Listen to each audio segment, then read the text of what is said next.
the one who wrote this. Saint Chrysostom. He was a very good friend of my old man. This is the history of the Aquino family, all about them, including the machination of the Americans in the Philippines. You can have this if you want to copy it.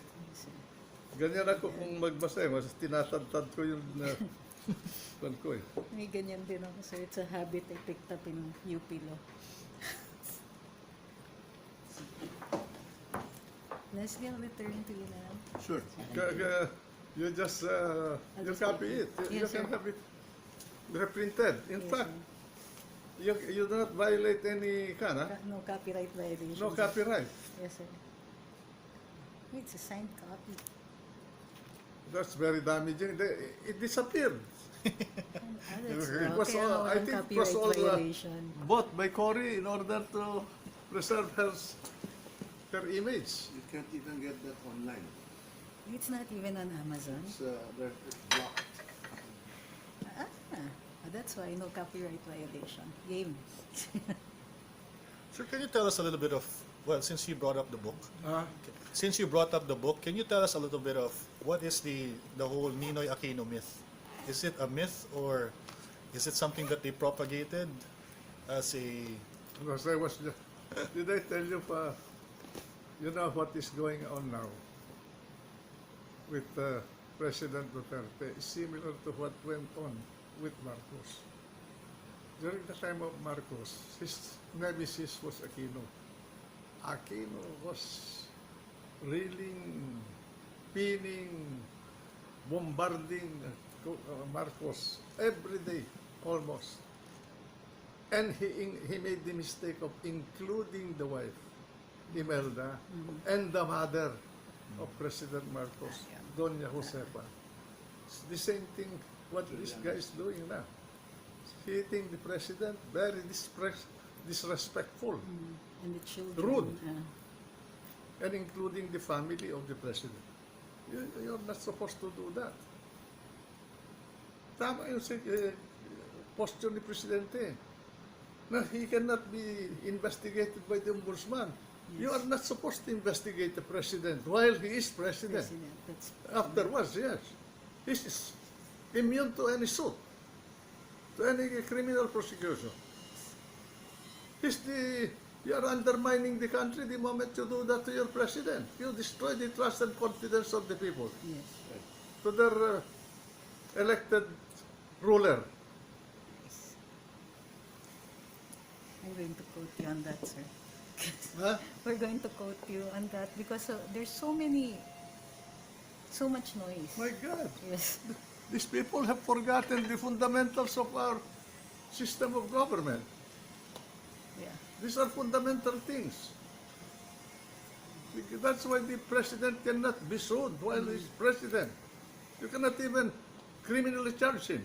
And he can really, under our checks and balance, he can create a commission to investigate anybody. What are your thoughts, sir? Just sideline. What are your thoughts on the independence of the office of the ombudsman? The It is president subject has to our constitutional law. Yes, sir, but in the It's Constitution a part is of the only... entire system. He cannot be an island unto himself, herself, and become an authority without any check. The one that checks him is the highest executive of the land, and that is the president, the repository of political power in the country. There's a 2014 decision of the Supreme Court saying that the deputy ombudsman is subject only to the disciplinary measures of the ombudsman. Mali din himself. yung Supreme Sir, Court. yes, sir nga eh. Kasi binawi niya yung 2012 decision eh. In an earlier decision, the Supreme Court upheld that the deputy ombudsman and downwards are still subject to the disciplinary measures of the president.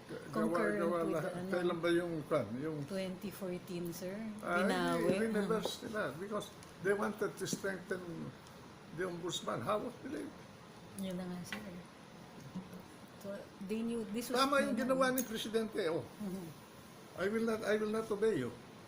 Yes. Oh, Stand still. my God. Why is he the commander-in-chief of the armed forces? What is the armed forces ba? Or the police? These are the legitimate, lawful, coercive Powers, yes. Forces. instrument of the president, of the chief executive of the country to control the country in case of need within the constitution. Can the ombudsman go against that? My God. So what do you think is the strategy, sir, behind all this that's happening? Huh? From the opposition side, what are they trying to do? Oh, they want to very obvious. Lenny. They will always destabilize the administration.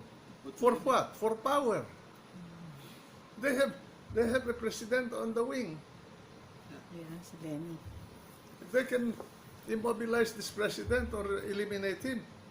They're in power again. That's right. See, yun yan eh. It's so tempting.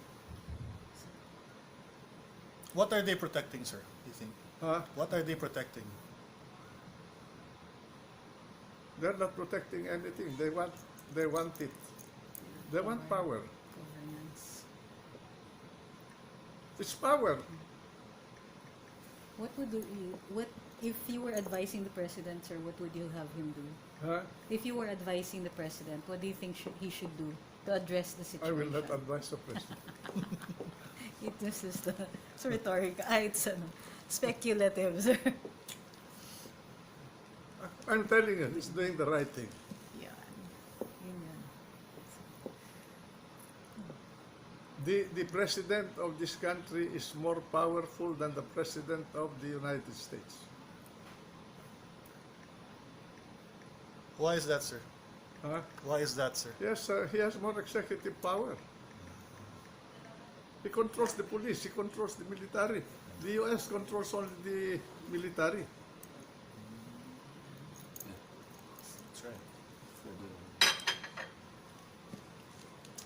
When we declared martial law in the country, we were not subjected to all these restrictions embedded in the 1987 Constitution. The governing doctrine at that time was Barcelona versus Baker, that the president has the absolute authority to declare martial law whenever, in his opinion, the safety of the country demands it. And no one, not even the Supreme Court, can question it. It's commander-in-chief power. Now, they wanted to emasculate the chief executive of the country in the 1987 Constitution to strengthen the enemies of the state. Yeah, that's effectively what it is. That's why they think that they can do anything now. These people who are challenging the authority of the government because they want to install a Marxist system in the country. But do you? Or do we want to be like North Korea? That's the only Yeah. prototype communist state now. Discredited na yan. So,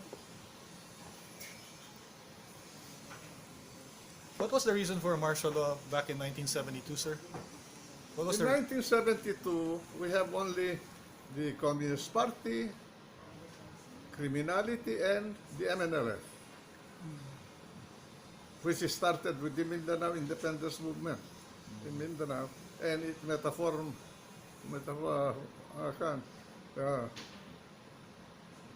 translated itself into the MNLF afterwards, who were actually trained by Malaysia, yes. Nurmiswari. Yes. And at that point, the MILF now was a part of the MNLF.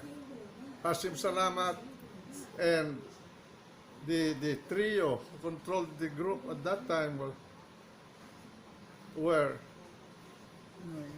Nurmiswari, Hashim Salamat, and Dimas Pundato. We were able to co-opt Dimas Pundato. May iwan si Hashim Salamat. I was about to conclude an agreement with the Secretary of Foreign Affairs, Ali Treki of Libya.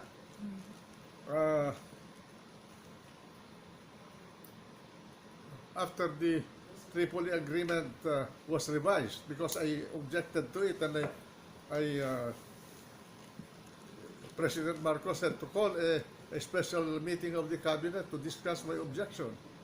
Anyway, we ended up going to Tripoli again with Mrs. Marcos, and I was sent out by Gaddafi from Libya.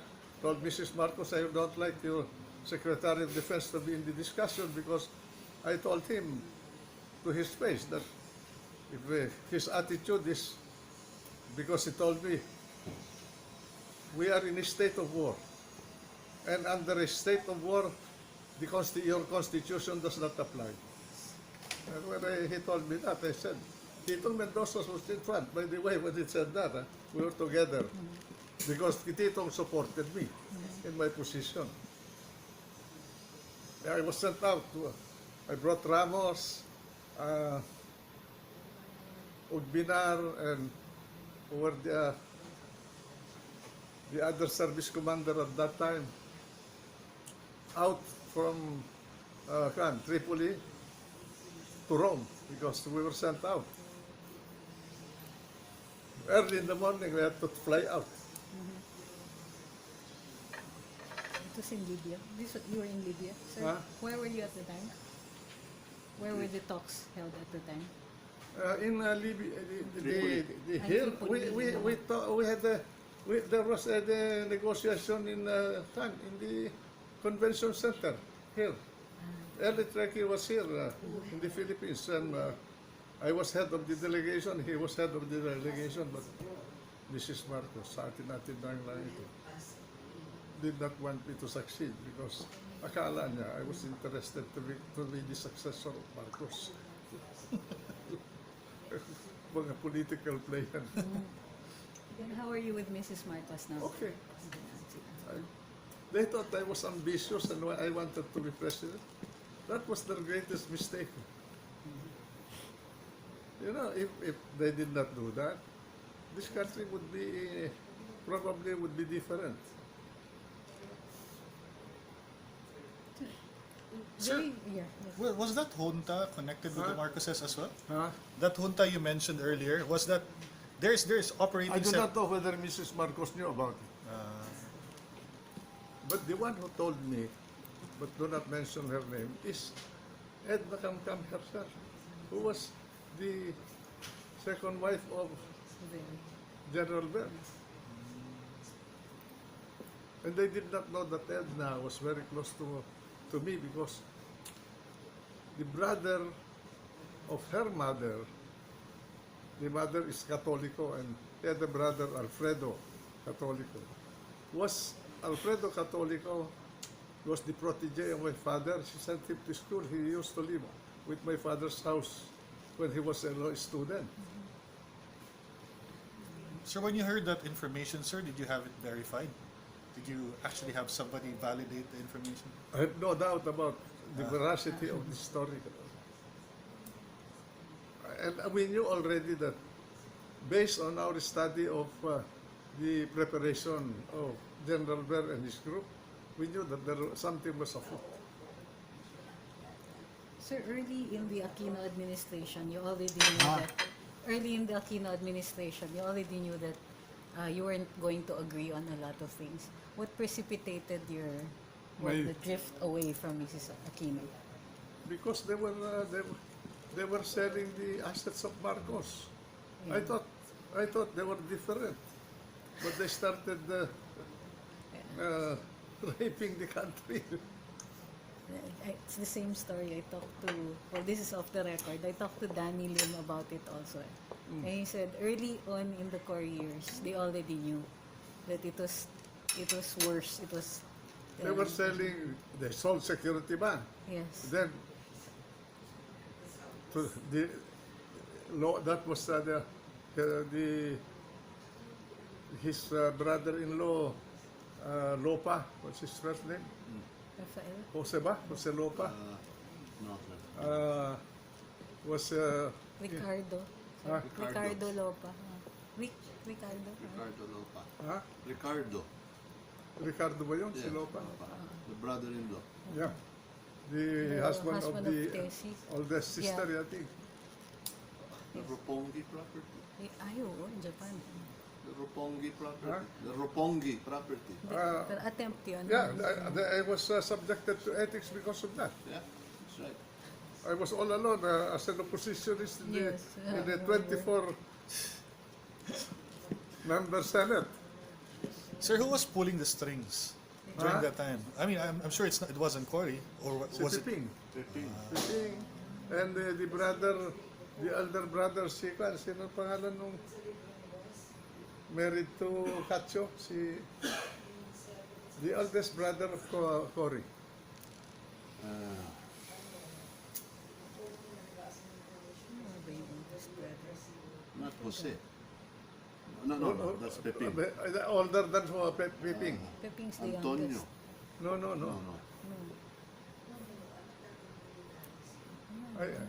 I forgot his name. Tahimik yun eh. Which brings us to the question, sir. Huh? Which brings us to the question. Two Aquinos already in power during the last few Too decades, lousy administration. but they haven't really solved the murder of Ninoy Aquino during those two. Ayun, that's another. Yeah, why? How? Sir, what What's do you your know? What- yes, sir? What happened there? What I do happened not there? want to discuss that. To me, that's weird, but mother and son did not do anything about it. In Yun fact, na nga eh. Hacienda Luisita and Central Azucarero de Tarlac, along with all other and some other haciendas, San Luis, Isabel, San Antonio, San Jose, in Isabel and San Jose in Negros Occidental, were owned by Tabacalera. We are the lawyers. During the presidency of Carlos P. Garcia, Ninoy Aquino was very close to Garcia. He was a special assistant to Garcia. Tabacalera sold Hacienda Luisita and Central Azucarero de Tarlac to Don Jose Cojuanco, the family of Cory. They needed $13 million to pay Tabacalera. At that time, we were under exchange control. Garcia, because of Ninoy, authorized $13 million from the very scarce dollar reserves of the central bank to be given to the Aquinos, to the Cojuancos, to buy Hacienda Luisita and Central Azucarera de Tarlac under the condition that the hacienda must be distributed to the farmers, to the tenants of Tabacalera within 5 years from the date of the agreement. Okay? They did not. The farmers went to court. They won in the court of first instance of Caloocan. The judge was Bernardo. He became a justice of the Supreme Court. Bernardo Pardo. What year was this, sir? Huh? What year was this? Before the Revolution, during the Marcos years. Okay. I forgot the year when. This sale was before I joined the government of the Tabacalera. This was during the time of Garcia, President Garcia. Carlos P. Garcia. After the death of Pagsaysay, he was succeeded by Carlos Garcia. They never complied. When, after the EDSA revolution, that was another thing that I was angry about. Frank Chavez, the Solicitor General of Cory, withdrew the appeal of Hacienda Luisita to the Court of Appeals, and Cory issued an executive order because he had a decree-making power under his revolutionary constitution to effect land reform and authorize the issuance of shares of stock in lieu of land. And that's why they issued shares of stock in lieu of land in the case of Hacienda Luisita to comply with that condition of the sale of Hacienda Luisita and Central Azucarera de Tarlac to the Cojuancos. Decided. Marami yun. Ako, Diyos ko. Yan ako levy. Yeah. If I did not protect that, ako lang nag-iisa dito. Siguro nawala lahat yan. Ngayon, yung 2.5 billion na naiwan doon sa Coco Levy na kinolekta namin nung nagkaroon ng coconut oil crisis sa Pilipinas. And we had to subsidize coconut-based commercial products. This is now worth 130 billion. And 75 billion of it was already realized into money through the sale of the shares of stock in San Miguel. But where is that money now? Where is it? You were able to recover part of San Miguel, the 17% shares. How much? 17% lang, sir. Of the 70 million. Of the San Miguel shares only, sir. I was with PCGG, that was my case. Ano na lang, sir? What do you feel are the highlights of the Marcos years? What for you were the highlights of the Marcos years? I think when they declared martial law to save this country from the wave of communist revolution all over the world. Sir, they said that you're the architect of martial law. What was your role in martial law?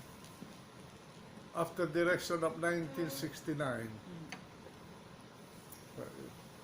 there were massacres. I don't know whether you remember the Santa Lucia Yes, massacre, I do. no? Yes, sir. In Clark. Clark. Those were signs of MLA in the country.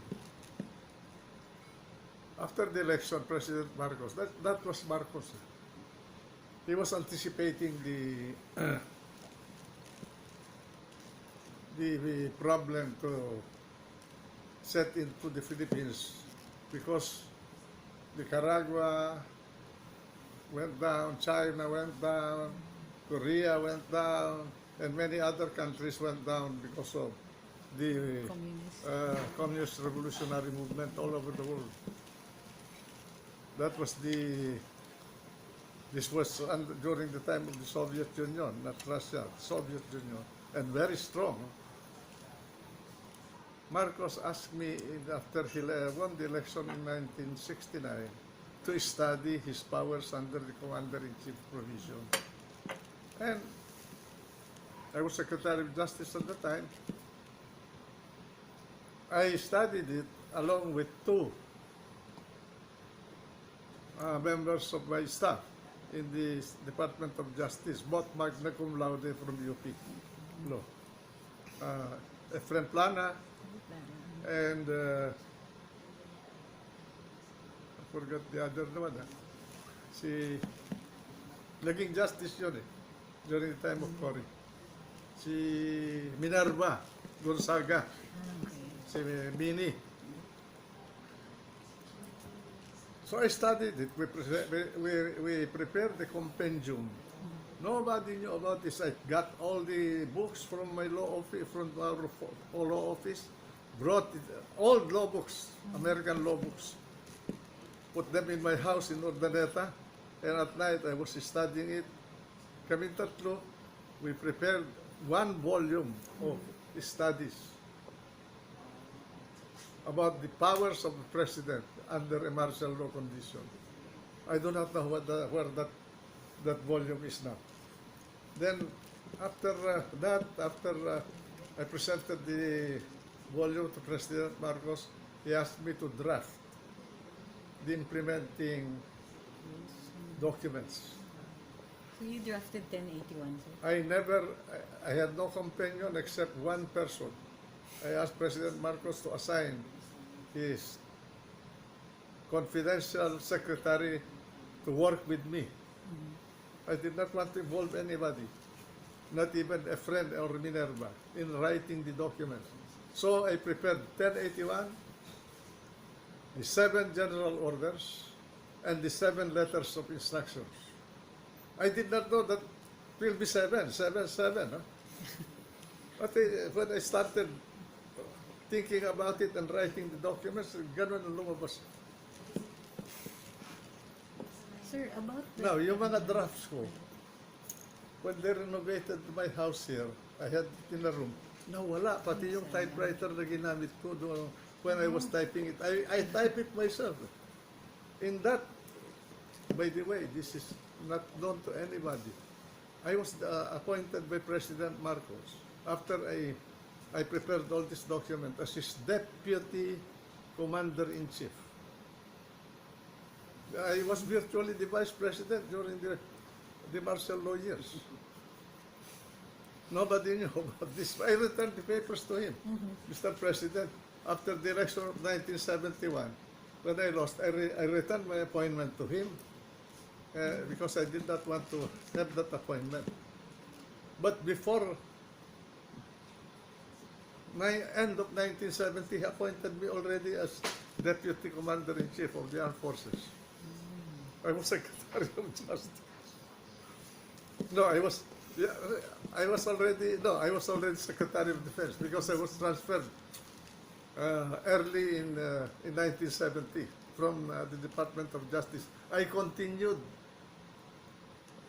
my studies and my work. At that point, wala na si Efren sa kaso.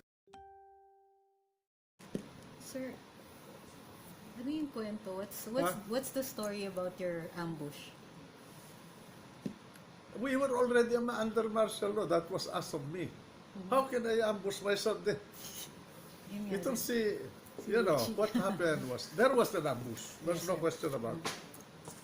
Tirso Gador was in the car. I was the one, I transferred to another car because that used to be my Practice. modus operandi in those days because magulo na eh. And we were getting information that I was a target. So, when I passed the gate in the Wakwak, I was traveling for home. All of a sudden, a car was running beside me, made a rapid fire. Kamuntik na tinamaan si Kwan eh. Kung nandun ako sa loob ng kotse, tinamaan ako eh. Oh. But you were not in that. I was not in the car. Now later on, I found out who did it. Is it? Well, kung din yun to. Ano mo na? Yun din. Yung mga naging junta, yun din.